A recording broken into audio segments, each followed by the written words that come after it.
오늘은 빌립의 믿음에 대해서 우리가 함께 은혜를 나누려고 합니다. 복음서에 기록된 순서에 의하면 베드로, 안드레, 야고보, 요한, 다섯 번째가 빌립입니다. 이 빌립을 헬라어로 필리포스라고 하는데요. 그 뜻은 말을 사랑하는 사람이다 라는 뜻입니다. 그래서 영어로는 필립이죠. 엘리자베스 여왕의 부군이 필립공입니다. 이 빌립에서 나온 거고요. 이 필립의 줄임말이 필인데 필하모니 오케스트라. 빌립에서 나온 말이고요. 필립스 가전제품도 빌립입니다. 스페인어 펠리페, 스페인 전성시대를 이룬 펠리페 2세가 있죠. 그래서 스페인의 식민지였던 이 필리핀도 바로 빌립에서 유래된 그러한 말입니다. 신약 성경에는 이 빌립이란 인물이 대표적으로 두 사람이 나오는데요. 바로 첫 번째가 오늘 본문의 사도 빌립입니다. 그리고 두 번째는 사도행전 6장에 나오는 빌립 집사가 있습니다.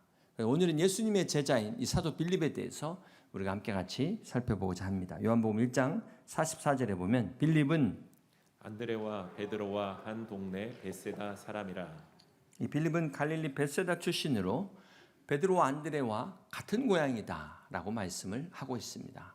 그 이외에 빌립의 가족이 어떤 관계인지 어떤 직업을 갖고 있는지에 대해서는 전혀 다른 언급이 없습니다. 이 빌립에 대해서는 오직 요한복음에만 4번 등장을 하는데요.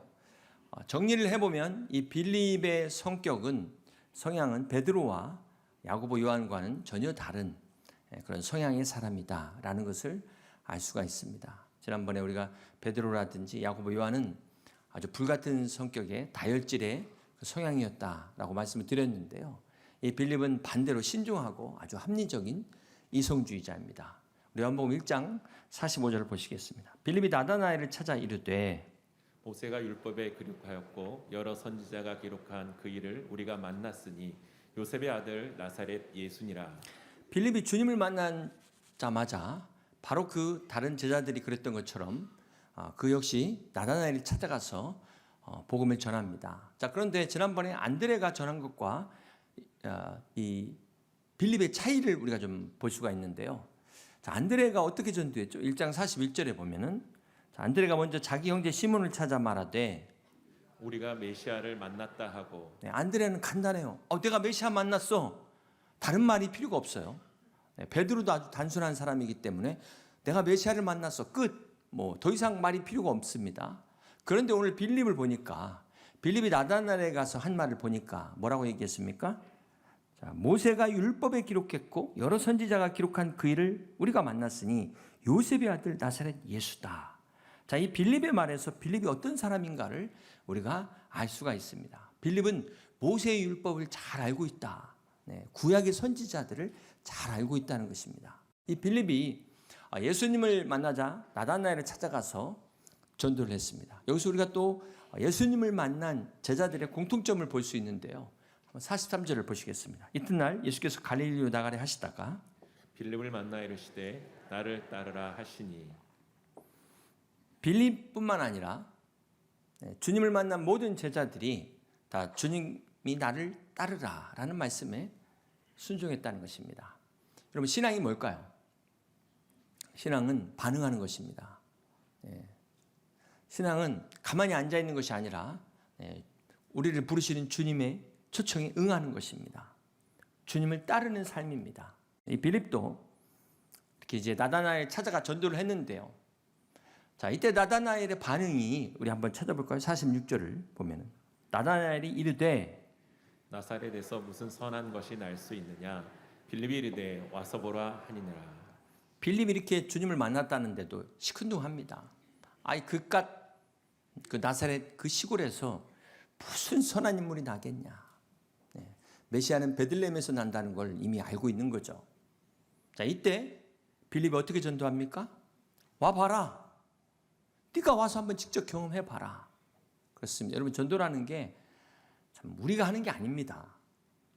비록 우리가 순종을 하지만 그것은 어디까지는 하나님 앞으로 인도하는 것입니다. 빌립 같은 사람이 전도하는 게 절대 쉽지 않습니다. 베드로하고는 달라요. 신중한 사람입니다. 이 빌립이 나다나엘에게 오죽하면 야 와서 한번 봐라. 그러니까 나다나엘이 일단 따라왔어요. 자기가 믿는 신앙에 메시아가 나사렛과는 전혀 관련이 없는데 따라갔다는 게 뭘 의미할까요? 저는 여기서 죄송합니다만 빌립의 삶이 개차반이었다면 나다나엘은 절대 따라가지 않았을 것입니다. 여기서 오늘 참 이 복음도 중요하지만 복음을 전하는 우리가 어떤 사람이 돼야 되냐라는 것도 생각해 봐야 된다는 것입니다. 우리 요한복음 1장 47절에 보면 예수께서 나다나엘이 이렇게 이제 주님 앞에 나오게 되죠. 자기에게 오는 것을 보시고 그를 가리켜 이르시되 보라 이는 참으로 이스라엘 사람이라 그 속에 간사한 것이 없도다. 지금 나다나엘은 예수님을 처음 보잖아요. 그런데 자기를 아는 것을 보고 놀랍니다. 어떻게 나를 아시지? 그래서 물으니까 48절에 나다나엘이 이르되 어떻게 나를 아시나이까? 예수께서 대답하여 이르시되 빌립이 너를 부르기 전에 내가 무화과 나무 아래에 있을 때 보았노라. 자, 그렇다면 이 나다나엘이 무화과 나무 아래에서 뭘 하고 있었을까요? 여러분 이스라엘 지역은 이제 광야가 많으니까 나무가 없잖아요. 그늘이 별로 없습니다. 자, 그런데 이 무화과 나무는 가지도 길고 또 잎도 높다 보니까 그늘을 만들죠. 그래서 더위를 피하는 장소가 됩니다. 팔레스틴 지역에서는 무화과 나무가 가난한 자들의 쉼터다라고 이야기를 합니다. 또 유대 랍비들의 전통에 의하면 무화과 나무 아래가 율법을 묵상하는 곳, 기도처였습니다. 주님이 지금 무화과 나무 아래 나다나엘을 보고 계셨다. 이거 정말 다른 사람이 볼 때 무슨 수수께끼 같은 이해할 수 없는 이야기입니다. 그런데 이 말 한마디에 나다나엘이 나사렛에서 무슨 선한 것이 나겠어 하던 나다나엘이 뭐라고 고백합니까? 우리 한번 직접 보실까요? 49절입니다. 나다나엘이 대답하되 랍비요 당신은 하나님의 아들이시요 당신은 이스라엘의 임금이로소이다. 자, 정말 이 장면은 예수님과 나다나엘만 둘만이 아는 비밀이에요. 여러분도 이제 기도하시지 않습니까? 작전 기도하는데 만약에 응답이 없다면 얼마나 낙심될까요? 얼마나 답답할까요? 그런데 하나님께서 내가 기도할 때 너를 이미 보았노라. 여러분 이렇게 말씀하신다면 여러분 어떻겠습니까? 정말 주님은 하나님이십니다. 당신은 이스라엘의 임금이십니다. 이게 나다나엘의 고백이라는 거예요. 그렇습니다. 사랑하는 성도 여러분, 여러분이 어디 계시든 무엇을 하든 주님이 보고 계신다는 것. 특히 골방에서 기도도 주님이 다 들으신다는 것을 기억하시길 바랍니다. 내가 기도하는 모습을 봤노라. 내가 전도할 때 내가 함께 했노라. 네가 순종할 때 내가 거기에 동행했노라. 그렇습니다. 여러분, 오늘 여러분의 무화과 나무 아래는 어디십니까? 여러분 이 묵상이라는 침묵이 단순히 입을 다무는 침묵이 아니라 귀를 여는 침묵입니다. 나만 침묵하는 게 아니라 하나님의 음성을 듣는 침묵으로 나가셔야 되는 거예요. 막 나 혼자만 기도하다 끝? 그게 아니고 하나님의 음성을 듣기 위해 침묵 가운데 나가는 것이 묵상입니다. 여러분도 나다나엘 같이 깊은 묵상의 은혜를 누리는 무화과 나무 아래로 나가시기를 주님의 이름으로 축복합니다. 주님께서 이 나다나엘의 고백을 듣고 축복하시는데요. 우리 50절 볼까요? 예수께서 대답하여 이르시되 무화과 나무 아래에서 보았다 하므로 믿느냐? 이보다 더 큰 일을 보리라. 그렇습니다. 첫 번째 축복이 뭐예요? 이보다 더 큰 일을 보리라.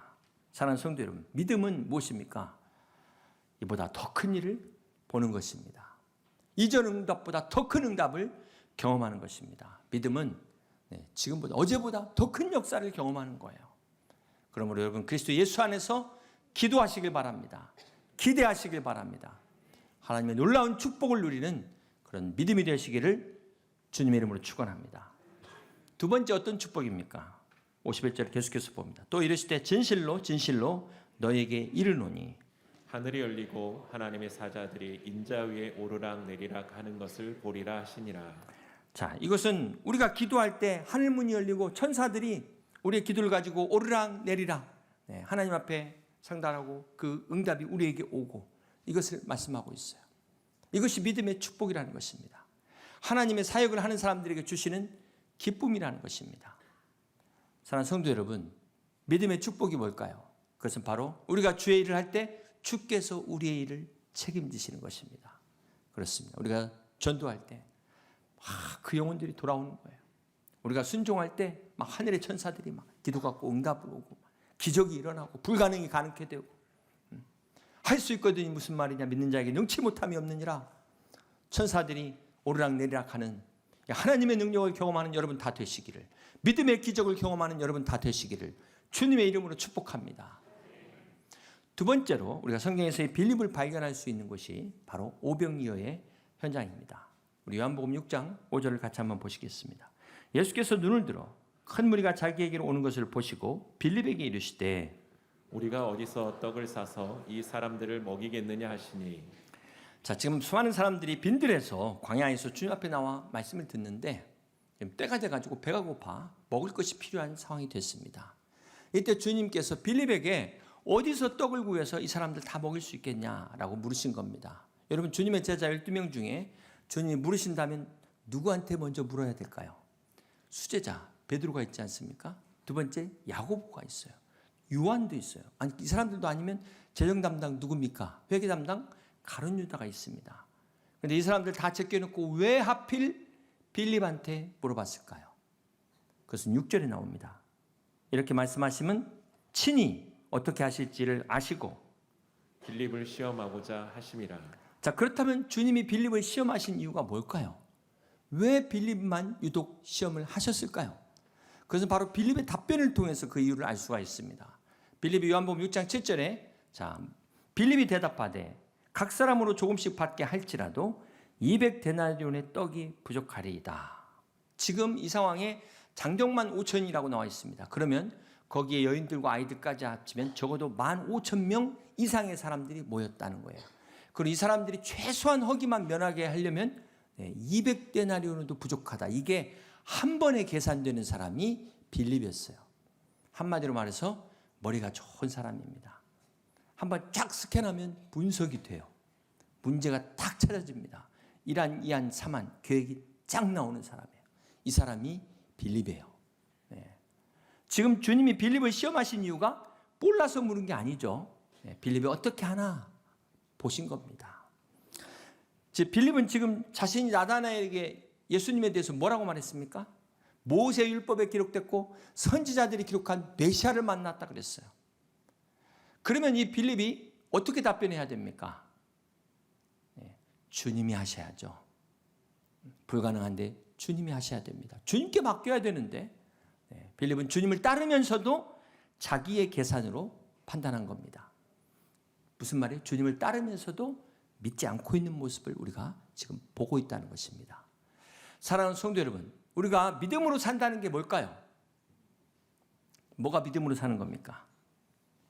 오늘 빌립 같은 이성적인 사람들, 합리적인 사람들의 허점이 있어요. 하나님의 전능하심을 자기의 이성으로 판단합니다. 오병이어 말도 안 되는 소리, 어림없는 소리, 이렇게 현실적인 판단을 한다는 것입니다. 자기 기준으로 다 판단해요. 자, 이건 다시 말해서 자기가 지금 하나님의 위치에 있는 겁니다. 이런 사람에게 하나님의 능력이 나타날 수 있을까요? 여러분 빌립 계산 잘했어요. 정말 똑똑한 사람입니다.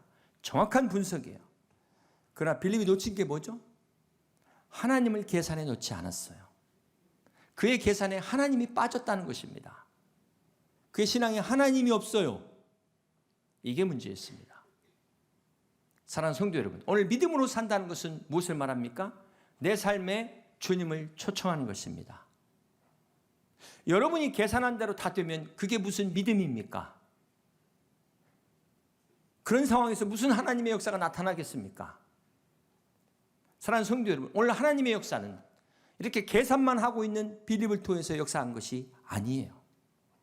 누구를 통해서 오병이어의 기적이 일어났습니까?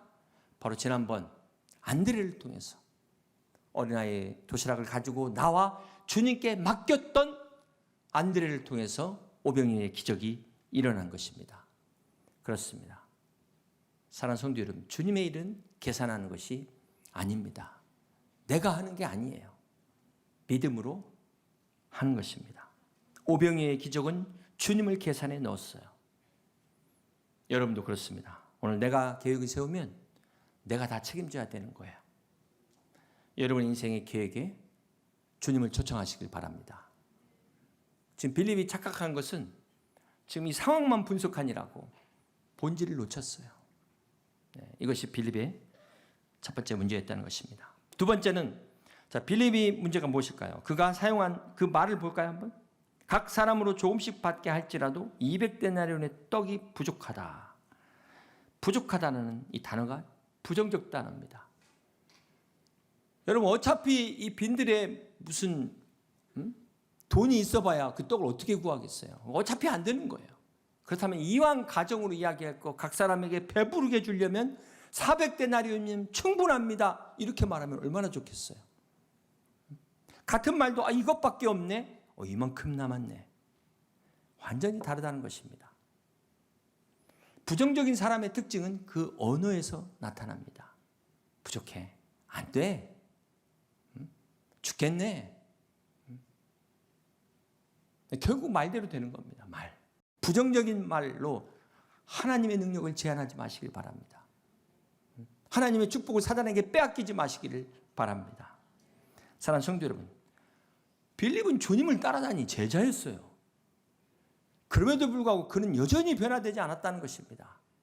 하물며 그렇다면 오늘 우리는 어떻겠습니까? 오늘 이 빌립의 모습이 혹시 나의 모습은 아닐까요? 성경은 지금 옛날 이야기를 하는 것이 아니라 말씀을 통해서 오늘 우리의 모습을 발견하라는 것입니다. 사랑하는 성도 여러분, 빌립처럼 지금 주님을 눈앞에 놓고 내가 문제를 해결하려고 하고 있지는 않습니까? 여러분이 다 분석하고 계획 다 세워놨는데 하나님이 들어갈 틈이 없어요. 틈이. 주님께서 빌립에게 나를 따라오라 무슨 말입니까? 더 이상 계산하지 말라는 거예요. 네 머리로 판단하지 말라는 것입니다. 이제는 말로만 하지 말고 제발 좀 믿어봐라. 순종해봐라. 맡겨봐라. 따라와봐라. 헌신해봐라. 그렇습니다. 오늘 이성적인 사람들의 문제가 계산이 맞아야 돼요. 그래야 움직이는 사람들. 그런데 이왕 계산할 거면 확실하게 해보세요. 내가 혼자 해서 내가 책임지는 게 나은 것인지, 주님께 맡겨서 주님이 하시는 게 맞는 것인지, 이 계산을 정확하게 좀 해보세요. 사랑하는 성도 여러분, 오늘 이 빌립의 문제는 우리의 문제입니다. 빌립의 시험은 오늘 우리의 시험입니다. 우리가 신앙생활 하다 보면 반드시 우리도 이런 상황이 오게 돼 있어요. 우리의 이성의 한계를 우리가 부딪히게 돼 있어요. 내 힘으로 해결할 수 없는 이 상황이 가정에서도 올 수도 있고요. 사회와 직장에서도 올 수가 있습니다. 앞으로도 우리가 순종해야 하나님의 역사가 일어난다는 거예요. 그리고 우리가 명심해야 될 게 우리가 하는 게 아니고 하나님이 우리의 순종을 통해서 역사하시는 것입니다. 그러면 여러분 믿음의 큰 그림을 그릴 수 있는, 큰 그림을 볼 수 있는 우리 여덟침역의 모든 성도들이 다 되시기를 주님의 이름으로 축복합니다. 세 번째로는 이 빌립이 나오는 곳이요. 요한복음 12장 21절입니다. 그들이 갈릴리 베스다 사람 빌립에게 가서 청하여 이르되 선생이여 우리가 예수를 배우고자 하나이다 하니. 지금 6월절에 예루살렘에 올라왔던 이 헬라인 가운데 몇 사람이 빌립에게 와서 예수님을 좀 만나게 해달라는 겁니다. 근데 이때 빌립이 안드레를 찾아가죠. 안드레에게 도움을 청합니다. 왜 빌립이 주님께 바로 가지 않았을까요? 바로 빌립이 이 사람들을 주님 앞에 인도해야 될지 말지 판단이 서질 않았어요. 그래서 안드레에게로 데려간 것입니다. 자, 여기서 우리는 빌립이 참 신중한 사람이다라는 것을 알 수 있어요. 베드로 같으면 일단 행동하고 그 다음에 생각하는데 빌립은 돌다리 두드리고 돌다리 또 두드리고 또 두드리고 움직이지는 않아요. 과연 주님께서 이방인들 만나 주실까? 이방인이라고 거절하면 어떻게 하지? 막 혼자 고민하고 계산하고. 이게 빌립의 문제였어요. 빌립은 주님의 제자였음에도 성경에 기록이 별로 없어요. 이것은 바로 빌립의 신앙에도 문제가 있다는 것입니다. 우리 마태복음 28장 16절과 17절 함께 봅니다. 11제자가 갈릴리에 가서 예수께서 지시하신 산에 이르러 예수를 배웠고 경배하나 아직도 의심하는 사람들이 있더라. 자, 11명의 제자가 주님의 부활하심을 보고도 의심하는 제자들이 거기 사람들 그랬어요. 그러면 최소 2명 이상이에요. 2명. 그럼 누굴까요? 첫 번째 도마. 참 도마는 말 한마디 잘못해가지고 주님 앞에 그 못 박힌 손자국 한번 보여주세요. 평생 의심의 대명사가 되어버렸어요. 그 다음 두 번째 바로 오늘 본문의 빌립입니다. 빌립. 여러분 이 의심한다는 게 꼭 나쁜 것만은 아니죠. 누구나 의심할 수 있습니다. 아니 안 믿어지는데 어떻게 하겠어요. 믿어지지 않는데 어떻게 억지로 믿을 수 있겠습니까? 문제는 믿지 않으면서도 믿는 것처럼 착각하는 것, 이것이 문제입니다. 믿음이 없는 상태에서 하나님의 일을 막 내 맘대로 판단하는 것, 이게 믿음 없는 것보다 더 큰 문제라는 거예요. 그렇습니다. 그럼 양무리에서 우리 성도들이 막 하자는데 목자가 아이 뭐 그런 걸 해. 뭐. 이러면 어떻게 되겠습니까? 그래서 우리가 목자를 위해서도 기도해야 되는 거예요. 리더가 중요한 것입니다. 여러분 교회를 위해서 기도할 때 우리 목자들을 위해서, 목자들을 위해서, 직분자들을 위해서 기도해 주시길 바랍니다. 네 번째 빌립에 대한 기록이 요한복음 14장 8절에 나오는데요. 빌립이 이르되 주여 아버지를 우리에게 보여 주옵소서. 그리하면 족하겠나이다. 자, 질문한 거는 좋았는데 타이밍이 좀 잘못됐어요. 지금 주님이 이 말씀하시는 타이밍이 3년의 공생애를 마치는 시점입니다. 십자가를 앞두고 있는데 아버지를 보여달래요. 자다가 봉창 듣는 소리 한 겁니다. 입학식에서 할 질문을 졸업식 때 한 거예요. 이때 주님이 지금 빌립에게 뭐라고 이야기합니까? 요한복음 14장 9절에 예수께서 이르시되 빌립아 내가 이렇게 오래 너희와 함께 있을 때 내가 나를 알지 못하느냐? 나를 본 자는 아버지를 보았거늘 어찌하여 아버지를 보이라 하느냐? 자, 주님은 지금 성부 하나님과 성자 예수 그리스도와의 관계를 말씀하시는 거죠. 죄인은 하나님을 알 수가 없습니다. 오직 예수님을 통해서만 하나님께 나아갈 수 있습니다. 그렇기 때문에 우리가 예수님을 안다는 것은 곧 하나님 아버지를 안다는 거예요. 자, 그런 의미에서 제자들은 이미 하나님 아버지를 알았다, 봤다 이렇게 말씀하시는데 빌립이 이걸 깨닫지 못한 것입니다. 사랑하는 성도 여러분, 하나님은 영이십니다. 무슨 말일까요? 우리의 눈으로 하나님을 볼 수가 없다는 거예요. 인간의 육신은 한계가 있습니다. 우리의 감각은 제한도 있어요. 그래서 우리 눈으로 볼 수 없는 것들이 얼마나 많이 존재합니까? 들을 수 없는 것들이 얼마나 많이 있습니까? 그런데 내가 봐야만 믿겠다, 들어야만 믿겠다?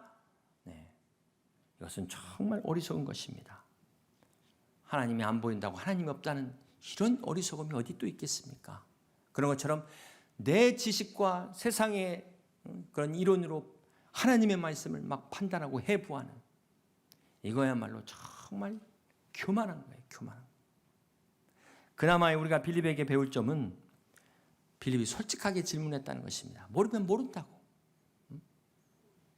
그리고 빌립이 이 질문은 순수한 질문이에요. 믿지 않으려고 한 것이 아니라 정말 믿기 위해서 질문한 것입니다. 우리가 전도하다 보면은 이런 질문을 받죠. 부정적인 질문을 받아요. 참 대답하기 어려운. 네. 그런 사람들은 주님을 만나지 못했기 때문에 우리가 이해를 해야 됩니다. 우리가 알아야 될 게 믿지 않는 사람은 세상에 뒤집어도 안 믿지만 믿는 사람들은 팥으로 매주 쓴다 해도 믿는 것입니다. 이제 말씀을 정리합니다. 사랑하는 성도 여러분, 이 빌립은 정말 합리적인 사람이었어요. 실용주의자. 그러나 하나님이 보실 때 그것은 믿음의 사람이 아니었습니다. 그가 언제 변화됐습니까? 오순절 성령의 사건 때 변화됩니다. 지극히 현실주의자였던 빌립이 복음의 전도자로 변화돼요. 그래서 소아시아, 갈라디아, 부르기아 지방이 일평생 복음을 전하게 됩니다. 이 빌립이 어떻게 죽었는가에 대해서는 성경에 기록이 없습니다만 1세기 여러 문서들을 통해서 보니까 그가 소아시아의 히에라폴리스라는 한 터키의 도시에서 순교합니다. 십자가에 못 박혀 죽습니다. 여러분, 빌립 같은 이성적이고 합리적인 사람이 어떻게 순교할 수 있을까요? 그래서 바로 주님이 살아계시기 때문에 그렇습니다. 천국이 있기 때문에 그래요. 성도들에게 상급이 있기 때문에 그렇습니다. 오늘 빌립이 성령을 받아 변화된 것처럼 오늘 우리도 주님을 믿고 따르는 성도가 되시길 주님의 이름으로 축복합니다. 주님의 제자가 되시길 주님의 이름으로 축복합니다. 빌립처럼 주님을 다 만나셔서 나다나엘에게 와봐라. 너도 와서 이 사랑과 은혜를 함께 누리자. 이렇게 빌립이 전했던 것처럼 복음의 이 귀한 증거자들이 다 되실 수 있기를 주님의 이름으로 간절히 축원합니다.